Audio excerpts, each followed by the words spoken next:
So we're following the GPS, and it decided to route us down some old dirt road.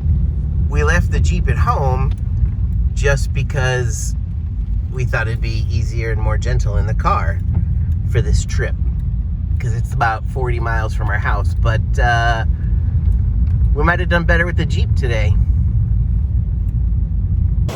Hey everyone, it's Mark, Skipper Mark. I am in East Haddam, Connecticut at the Devil's Hopyard State Park.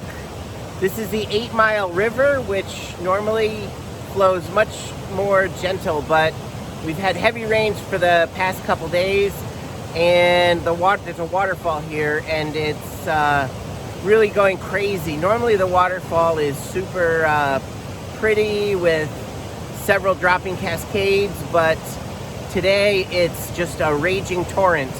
It's not actually even very pretty. It's kind of brown and gross, but we're gonna go down a trail and we're gonna check it out and see how it looks.